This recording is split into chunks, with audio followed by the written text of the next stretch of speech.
반갑습니다. 유니스트에 있는 조재원입니다. 제가 생각할 때 지금 디지털 시대가 와서 두 세대가 공존하는, 어떻게 보면 역사상 처음 시대인 것 같아요. 두 세대 중에 한 세대가 뭐냐면 디지털 세대입니다. 1989년도 이후에 태어난 세대를 우리는 디지털 세대라고 합니다. 왜냐하면 1989년도에 WWW가 새로운 언어가 만들어집니다. 컴퓨터는 그 전에 있었지만 그 이후에 WWW가 만들어지고 GIS를 포함해서 많은 일들이 그 해에 이제 일어나거든요. 그래서 그때 태어난 세대를 디지털 세대라고 합니다. 그럼 이제 그 이전의 세대, 저와 같은 이제 사람의 세대를 디베 세대라고 합니다. 제가 그냥 정한 겁니다. 누가 정한 건 아니고요. 이제 이게 뭐냐면 디지털을 배워서 아는 세대입니다.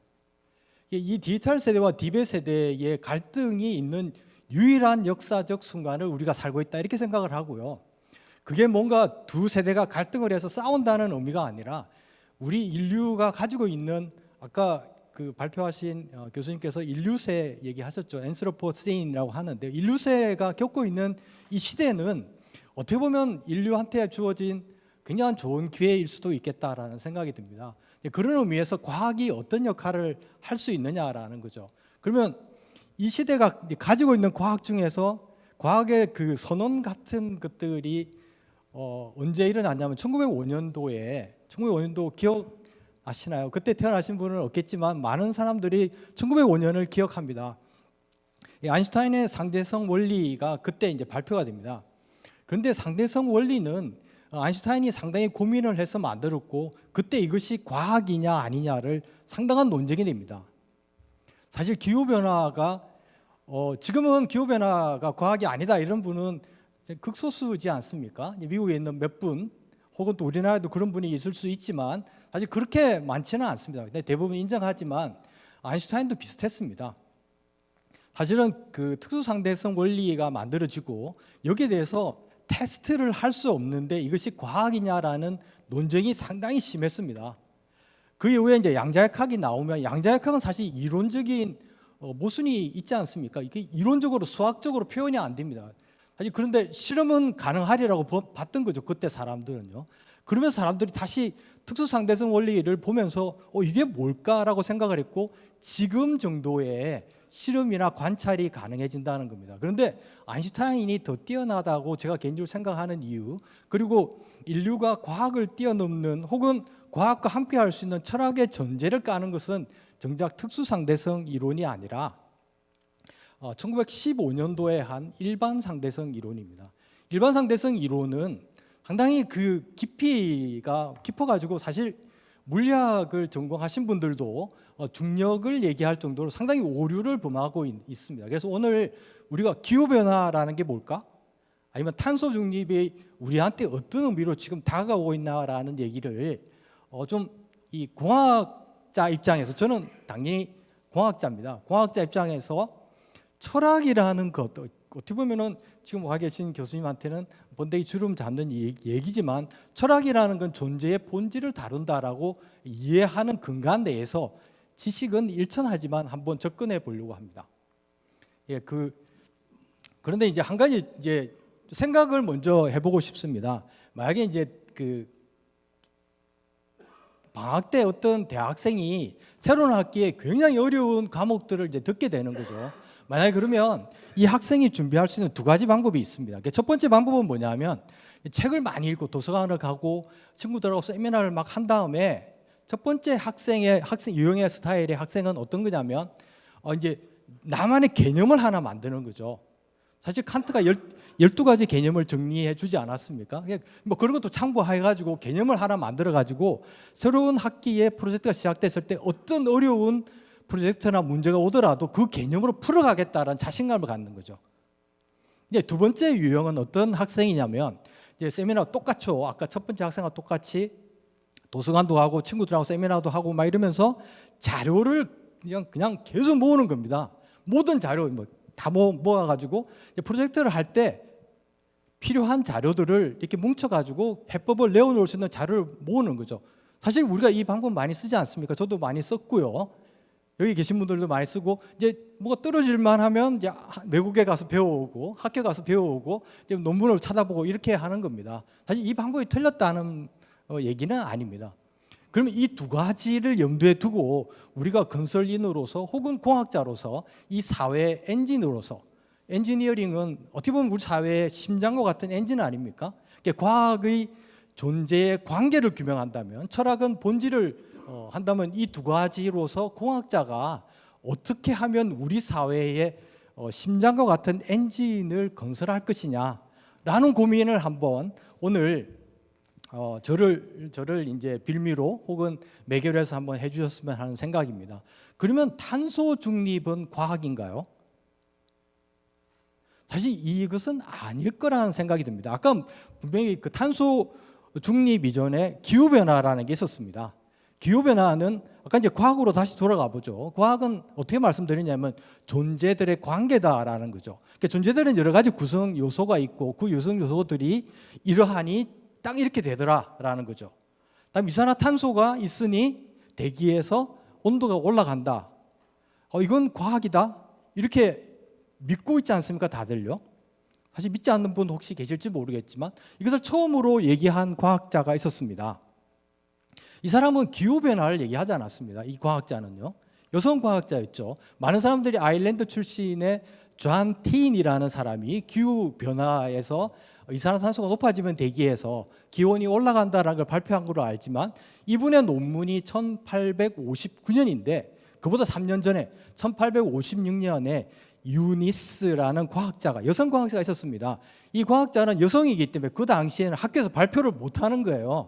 이 사람이 실험을 통해서 그걸 증명함에도 불구하고 그래서 이제 자기 남편이 과학자였나 봐요. 그래서 남편한테 해달라고 그러니까 좀 이상하지 않느냐. 부인의 논문을 이렇게 발표하면은 사람들이 좀 이상하게 느끼니까 내 친구한테 부탁해 볼게. 이래서 자기 친구한테 또 부탁을 한 거예요. 그래서 이제 AAAS라는 미국의 학회입니다. 이 학회에서 이제 남편의 친구가 유니스라는 이름을 가진 여성 과학자의 이 결과를 발표를 합니다. 그런데 다행히 그 학회가 끝나고 나면 그 초록처럼 이제 논문집이 나오는데 그 논문집에 실린 거예요.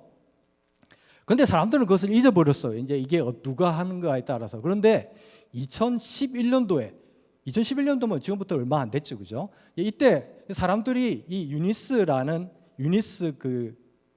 과학자의 논문을 발견을 합니다. 그래서 이분이 먼저였구나라고 알게 되는 거죠, 사실은요. 그러면 관계가 증명이 됐다라는 거죠. 이산화탄소가 올라가고 그 이제 여성 과학자분의 문은 이산화탄소와 수증기라는 말이 나옵니다. 우리가 기후 변화를 따질 때 대기 중에 있는 수증기는 그렇게 크게 다루지를 않는데 사실은 굉장히 중요하지 않습니까? 그걸 알고 있는데 어쨌든 이것이 과학이라는 거죠. 그러면 탄소 중립이라는 건 어떠냐라면 기후 변화가 정말 심각하고 온도가 올라가면 이제 가라앉는 섬도 생기고 농산물도 줄어들고 극한적인 기후가 온다 막 이렇게 여러 가지를 알고 있는데 사람들한테 얘기를 하니까 참 안 됐다. 아까 우리 교수님께서 말씀하셨듯이 뭔가 우리가 해야 되겠다라는 생각 들지만 돌았으면 일상에 돌아오면 그것이 안 되더라는 거죠. 그러면 이제 사람들이 생각하는 거죠. 이렇게 해서는 안 되겠구나. 뭔가 강압적으로 해야 되겠구나. 도덕적 의무를 씌우기도 하지만 사람들 뭉쳐가지고 뭘 해야 되겠구나. 이렇게 해서 이제 유엔에서 사람들이 뭉치고 이제 기후변화 협약, 또 국가 간 협정 이런 것들을 맺어서 하는데 여전히 잘 안 됩니다. 사실은 가장 주범이 미국과 호주, 일본이라는 국가인데 이런 국가들이 거기에 대해서 그렇게 심각하게 생각 안 하는 거죠.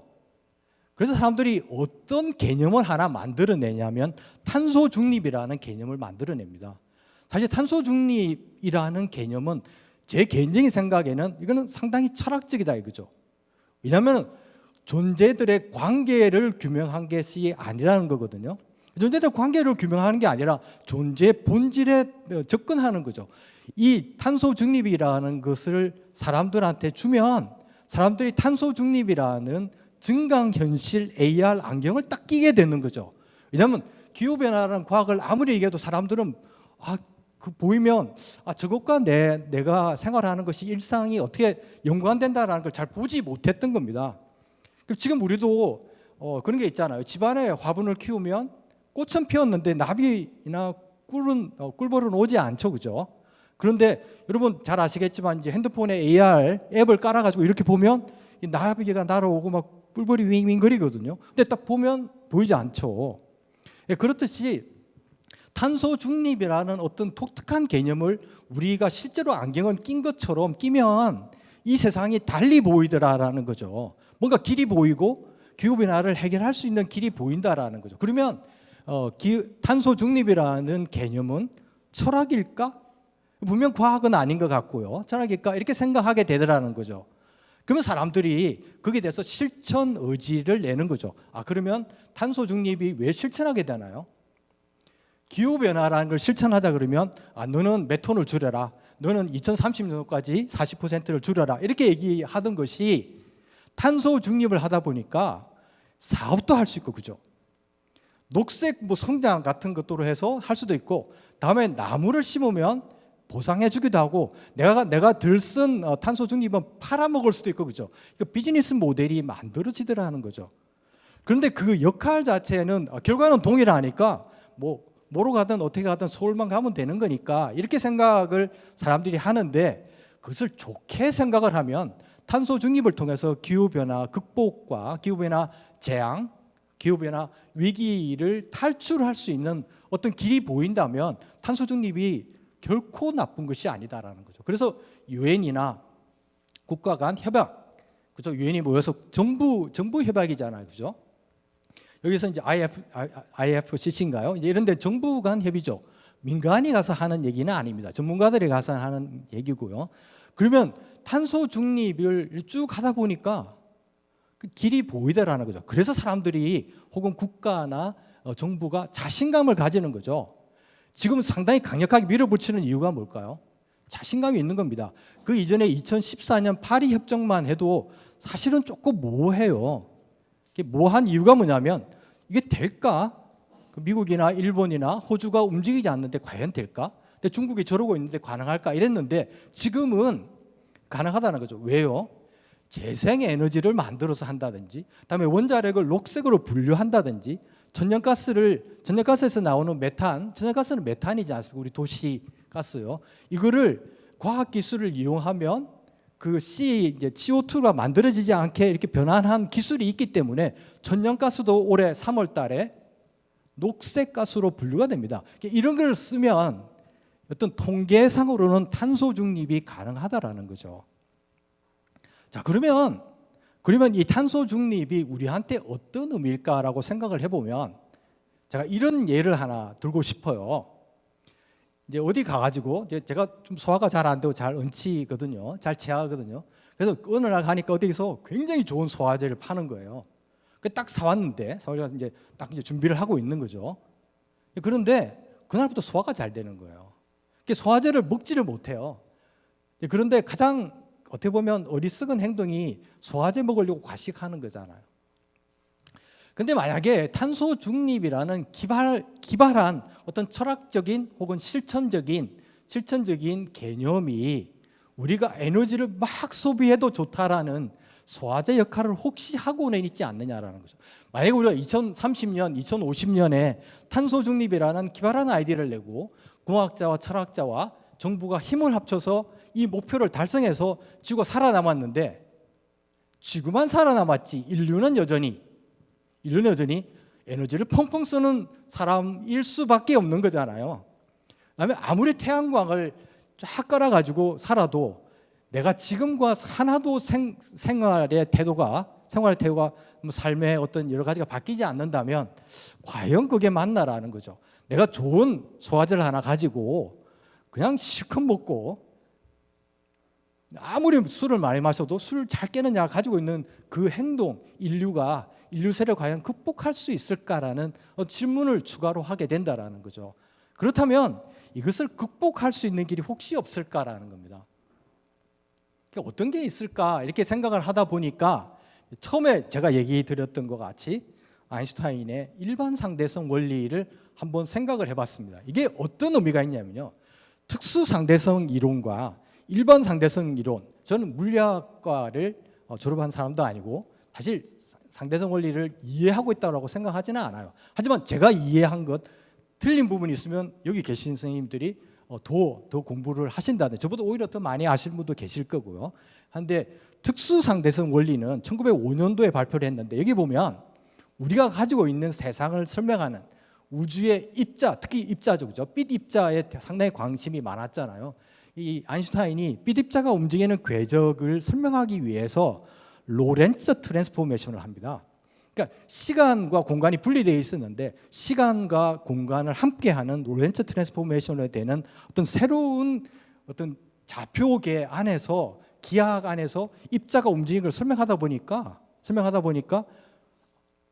블랙홀도 설명이 되고요. 블랙홀, 우리가 증명할 수는 없지만 상상이 되는 거죠.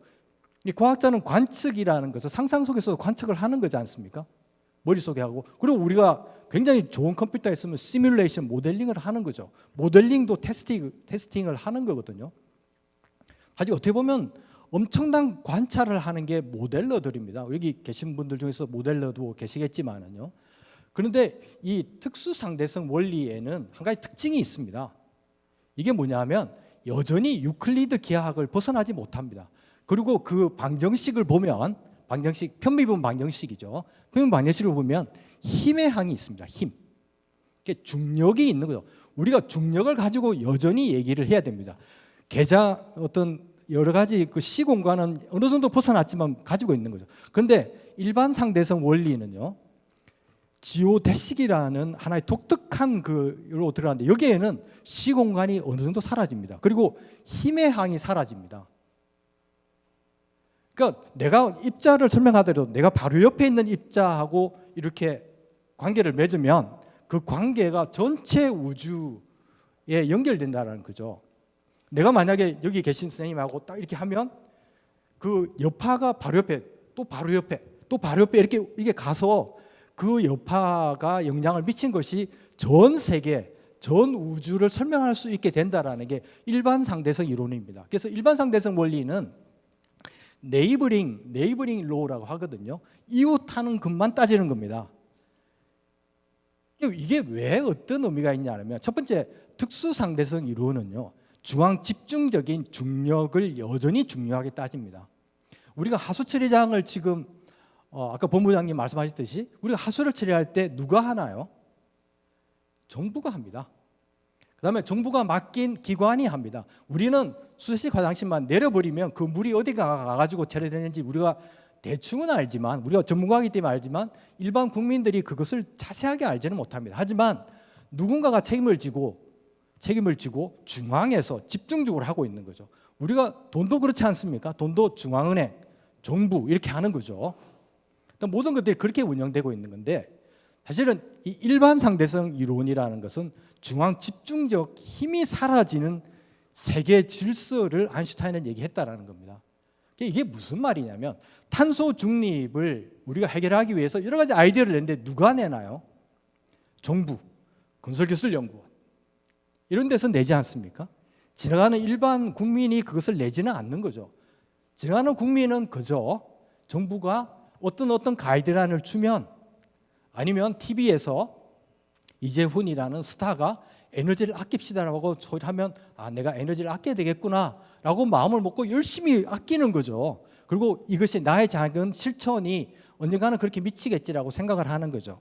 여전히 뭔가요? 여전히 중앙 집중적인 관리가 들어가 있는 겁니다. 한번 생각을 해보시죠. 이것이 틀렸다는 얘기는 아니지 않습니까? 그러면 우리 눈에 있는 AR이라는 안경을 특수 상대성 이론이 아니라 일반 상대성 이론의 안경으로 교체하면 어떻게 될까라는 거죠. 그러면 탄소 중립과 기후 변화라는 것이 내가 어떤 행동을 하나 했을 때 공학적으로, 특히요, 공학적으로 이것이 내 바로 옆에 있는 가족과 내 바로 옆에 있는 이웃과 이렇게 영향을 미쳐서 이 전 세계의 기후 변화의 흐름을 만들어낼 수 있는 공학은 혹시 없는지 고민을 한번 해볼 수 있겠지 않겠냐라는 생각입니다. 한번 예를 들어보겠습니다. 어떤 게 있냐면요, 내가 만약에 여기 지금 전기 코드가 있잖아요, 그죠? 그럼 이 한전에서 들어오는 에너지는 딱 하나입니다. 이게 저기 지금 쓰고 있는 전기가 스위치를 탁 이렇게 켜시면, 불을 켜면 이게 원자력인지 풍력에서 왔는지 아니면 태양력인지 혹시 딱 보고 저건 빛깔로 봤을 때 원자력이 이렇게 느끼시는 분은 없잖아요, 그죠? 그다음에 이제 한전에서 우리한테 보낼 때 원자력 몇 퍼센트 이렇게 그 한국 건설기술연구원에 들어가는 전기는 이렇다 이렇게 알려주지도 않습니다. 그런데 만약에 공학자들이 새로운 인프라를 만드는 거죠. 어떻게 하냐면 전기 스위치 옆에 원자력 스위치, 태양광 스위치 이렇게 만드는 거죠. 그래서 그것을 켜고 싶은 사람이 자기 방에 이렇게 탁 키면 어떻게 되나요? 산정이 되는 거죠. 그리고 자기의 전기료가 조금씩 차이 나는 거죠. 크게 나지 않더라도. 그래서 그 별로 전기료가 가고, 만약에 조금 더 투자된 만큼은 뭐 원자력을 지지하시는 분도 많잖아요, 그죠? 그 다음에 태양광을 지지하시는 분도 많고, 그다음 바이오 에너지를 지지하시는 분들은 거기에 자기가 다른 전기료를 혹은 조금 더 내더라도 그렇게 지불할 수가 있다라는 거죠. 그렇게 되면 우리가 여론조사를 한다든지 아니면 정부가 어떤 독특한 정책을 정하는 것도 좋지만, 국민의 일상 속에서 내가 선택하는 어떤 선택이 그 좋게 하는 결국 그렇게 퍼져나갈 수 있고, 그 실천이 사실 어떤 에너지 민주주의 혹은 나의 선택이 정부의 어떤 다른 메시지를 전달할 수도 있고, 내가 이웃집과 할 수도 있다라는 거죠. 물도 비슷하거든요. 오늘 아침에 이제 보니까 날씨가 높아지고 한강, 우리 집이 근처가 이제 한강인데 한강에 갑자기 녹조가 막 끼었어요. 그럼 지금은 어떻게 하시나요? 이렇게 피켓 들고 나간다든지 아니면 이제 전화를 해서 건설기술연구원 다니는 아드님이 계시면 좀 제대로 해라. 왜 지금 이 모양이니? 이렇게 얘기할 수밖에 없잖아요. 그런데 만약에 진짜 샤워를 한 다음에 하수를 내려보내는 하수구가 여러 개가 있다고 한번 생각을 해보시죠. 그 인프라가 달라지는 겁니다. 그럼 내가 이제 하는데 보통 때는 하수구 일로 그냥 내려보내는 거죠. 하수도 사용료가 좀 싸겠죠. 그런데 바깥에 한강에 녹조가 막 끼는 거예요. 그러면 내가 조금 돈을 더 내더라도 여유가 있다면, 마음의 여유도 있고 뭐 금전적 여유도 있어야 되겠지만 2번 하수구로 물을 내려보내는 거죠. 그러면 이제 아까 그 본부장님이 하신 그런 시스템을 통해서 물이 조금 더 깨끗하게 된 다음에 하수 처리하러 간다든지 아니면 그 아파트 단지에서 재사용을 하는 거죠. 그랬더니 이제 그 저녁에 뉴스를 보니까 많은 시민들이 참여하신 덕분에 한강이 하루 만에 좀 깨끗해졌습니다. 그러면 어떻게 되나? 내가 뽑은 국회의원이나 내가 뽑은 대통령이 뭔가 정책을 바꿔서 바뀌는 것이 아니라 내가 선택한 그 원리가 혹은 그 방향이 이 세상을 바꾸는데 바로 효과가 나타난다는 거죠. 그러면 어떤 내가 도덕적 만족을 하는 것일 수도 있지만, 이렇게 그 인프라가 바뀌면 내가 한 것이 바로바로 되면 아까 어떤 중앙 집중적인 모든 에너지 관리, 모든 물 관리를 하는 지금의 것들을 부정하는 것이 아니잖아요, 그죠? 함께 하자라는 거죠. 함께 해서 이렇게 되면 그것이 내가 바로 옆에 하면 바로 옆집과 우리 마을과 우리 아파트 단지와 이렇게 바뀌게 되는 일반 상대성 원리가 우리 물질 속으로 들어오는, 이렇게 되지 않겠냐라는 거죠. 이것은 어떤 우리 동양에도 동양은 미덕이 있어서 그걸 펼치지 않았을 뿐이지, 제가 잘 몰라서 그렇게 얘기하는지 몰라도 그 사서 중에 대학이 있고요. 대학은 짧습니다. 사실 논어맹자는 8만 자, 4만 자 막 이렇거든요. 근데 대학은 짧은데 굉장히 어렵다고 알려져 있지 않습니까? 근데 첫 번째가 보면 이 경물치지입니다. 경물치지의 두 번째 물자는 사물이거든요. 원래는 격사물, 격은 만난다는 뜻인데 사물을 만나서 지극하게 알면 동일하다라는. 사물의 사자는 사람이 일으키는 일. 그다음에 두 번째 물은 자연의 물건 이렇거든요. 그러면 아까 제가 말씀드린 것 같이 전기, 물, 에너지, 뭐 식품 이런 모든 것들은 두 번째 물이고, 우리가 택하는 어떤 선택, 내가 하는 행동, 내가 먹는 마음을 사자, 그죠? 그래서 사물은 동일하다는 거죠. 이런 경물치지가 어떻게 보면 과학의 분야로 넘어오면 내가 하는 행동이 옆 사람한테 주고 이 옆 사람이 우주 질서뿐만 아니라 세계 질서까지 만들어낸다는 아인슈타인의 일반 상대성 원리와 지극히 통하더라는 그런 어떤 생각을 개인적으로 합니다. 그런데 이런 실행 자체를 우리 건설인이 하지 않으면, 사실 이거를 예를 들면 뭐 이런 얘기가 있거든요. 철학자가 문을 열면 과학자가 길을 닦는다, 이렇게 알려져 있죠. 하지만 길의 끝에는 항상 또 문이 있지 않습니까? 그럼 여기서 철학자는 어떻게 보면 철학을 전공하는 교수님 같은 분일 수도 있지만 모두가 철학인 거죠. 존재의 본질을 따지자면요.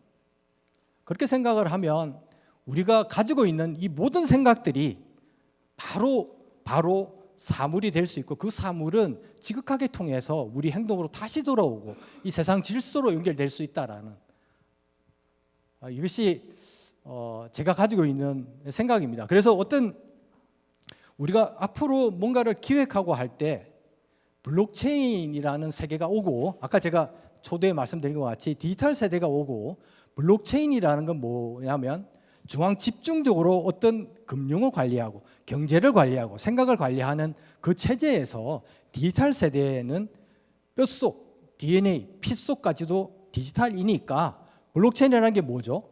내가 바로 옆에 사람하고 거래하는 것들이 모이면 세계 질서가 이루어진다는 거죠. 사실은요. 그리고 화폐도 되고 이것이 가치도 되고 어떤 행동으로 이어질 수 있다는 거죠. 그러면 동양에서 얘기하는 대학에서 경물치지와,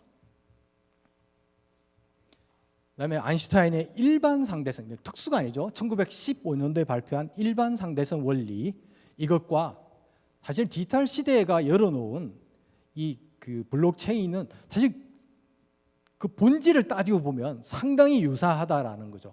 그래서 중앙 집중적으로 누군가가 책임을 지고 하는 이 세계의 구성에서 어떤 국민이 소통하면 저는 대중이 된다 생각하거든요. 이 대중이 하나가 되고 그 속에서 질서가 또한 형성돼서 중앙이 책임지고 하는 질서도 상당히 소중하고, 하지만 각각의 개인의 대중이 이루는 질서가 두 개가 가는 평행 우주와 같은, 그죠? 멀티버스 시대에 우리가 살고 있지 않습니까? 이런 시대에 건설인이 심장을 다양하게 좀 설계를 해주셨으면 하는 부탁을 꼭 드리고 싶습니다. 그것은 물뿐만 아니라 뭐 도로도 마찬가지고 에너지도 마찬가지고 이 모든 것들이 이어진다면 그런 세상이 오지 않을까, 이렇게 생각을 합니다. 그래서